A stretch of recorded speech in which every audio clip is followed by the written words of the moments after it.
Bakery number one is Plum Bakery. This one is a bakery with a mission, helping people with all kinds of disabilities be in the workforce and learn all kinds of important things. I love that they had beautiful cakes on display, and they had multiple sizes. This is something I pray one day I'm busy enough that I can do in my own bakery.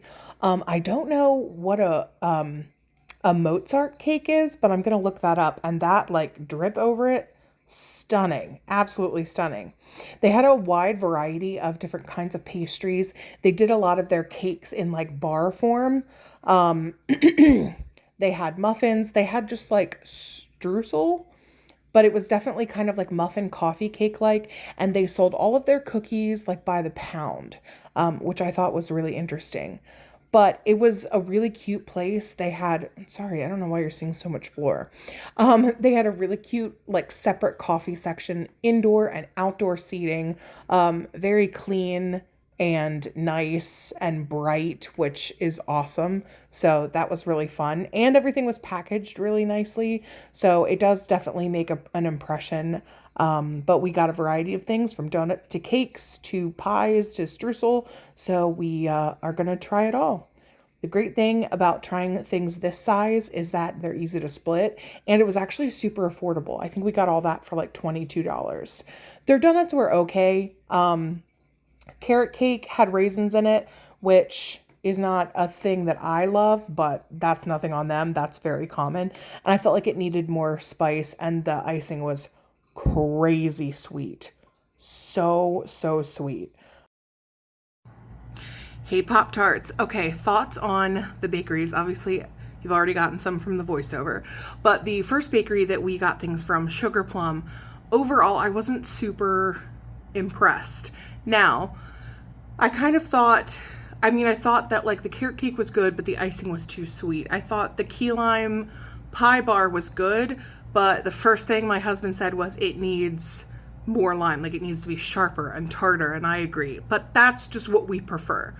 The donuts were good, but they tasted kind of basic in the sense they were like grocery store donuts. They were good, but they weren't great, and they weren't like super filled, which for me makes it feel like they are using one of the machines that fills. It just puts like a little bit in the center. They're not like filled by hand. But I will always love the message and the mission of that bakery, which is helping people who have disabilities train, they work, they bake, they get to do all of the parts of things, and it's really big deal to like integrate them into society. So I will always love that message. So anytime we're here, I'm going to buy something from them to support that, because I think that's really important, and more places need to do things like that. A day or two later, we popped into Tour Le Jour, I think it's called, which is actually a chain, I found out. I loved the layout of this, super impressive. I oohed and awed over the decor, and they had aprons and 18 flavors of macarons out all at once. I mean, these are like bakery goals. They sold cake by the slice, but they are 6-inch cakes, which I thought was interesting. But a slice of their 6-inch cake was $9.25. Now, I know that's going to vary different places, but I thought that was really expensive. But their other stuff was super reasonable. You can tell it's definitely baked there. They were pulling trays out. Absolutely beautiful displays. This gave me more like packaging and design ideas than anything else. Some of their flavors underwhelmed me, but like the sheer beauty of it, definitely. Now, I'm not a big croissant person, but the croissant was good. I wanted more fresh strawberries to cream, though. There was like way too much cream for me, but everything was stunning. Now, let's talk about the French bakery. So I was like visually really impressed. Now, after doing a little bit of research, I noticed that that is technically a chain. There are like 13 of them. A couple in New York, most are in different parts of Virginia. There is one in Annapolis, Maryland. So they're only in a couple of states. And they are like 2 in the Midwest. So it is a chain, but it is a smaller chain. And you can tell it's a chain just by the way that it's laid out and it operates. But everything is fresh baked in-house, and you can tell that. Overall, we thought things were pretty good. I'm not a big croissant eater, but it was delicious. I just wish there were more strawberries with the strawberry cream ratio was off for me. I wanted more of that fresh fruit, but I love that it was fresh fruit and not jam. The ube donut was filled. You could see it was packed. That's how you know they're hand filled. Like that, absolutely you got your money's worth. They had tons of different flavors of macarons. They did slices of cake, but they were definitely from 6-inch cakes, not 9-inch cakes like I do, which is interesting, which means maybe I could do slices of 6-inch cake and take a risk on some flavors. I definitely took note of their packaging, and I loved how much there was going on color-wise. So tonight we are trying dessert from a Southern style restaurant, a butter pecan cheesecake. And since I make a butter pecan cheesecake, we had to get a slice to split. Now, the morning of us leaving on our way out of Virginia Beach, we stopped at our last bakery, Prosperity Kitchen. This is a place we wanted to get to in the morning because they often sell out. So Kevin and the bun stayed in the car, and I oohed and awed at everything. They had a wide variety of things: cupcakes, cheesecakes, tarts.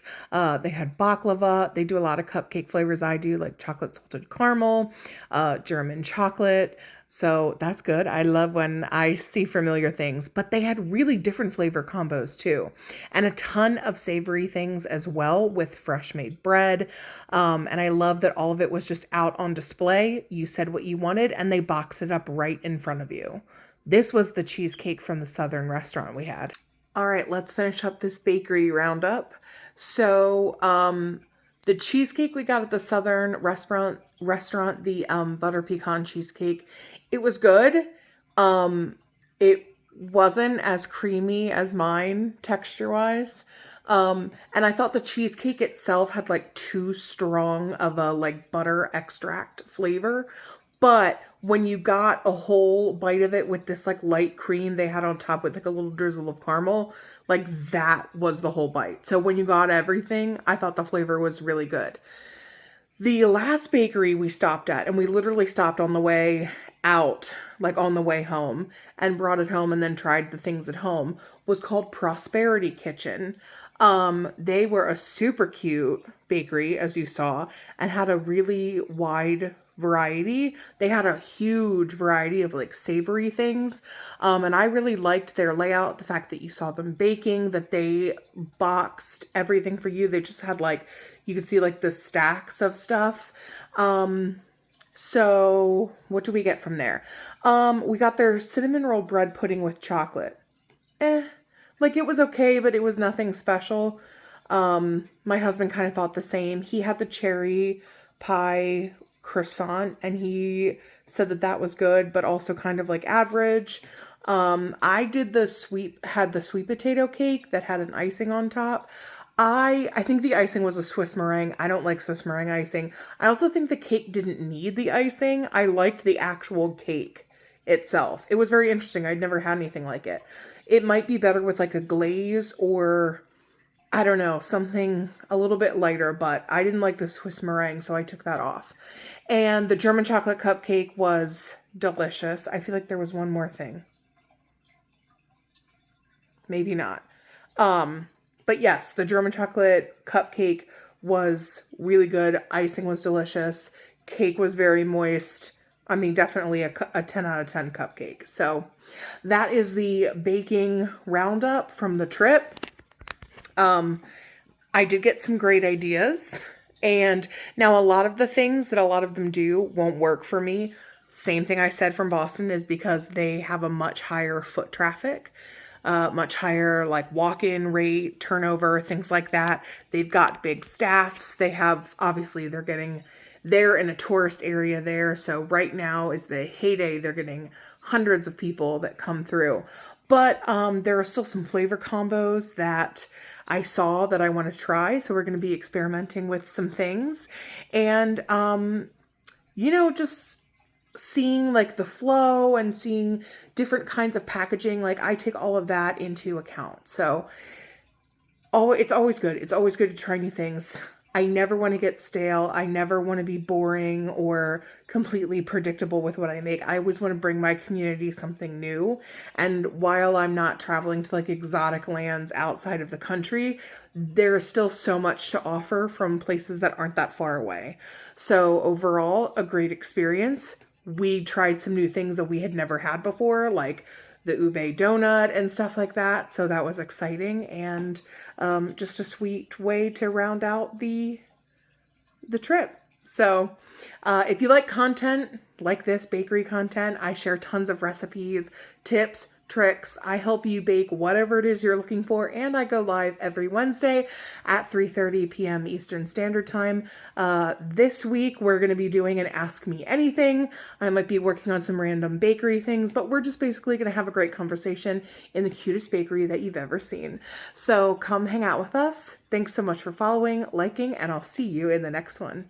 Bye, Pop-Tarts.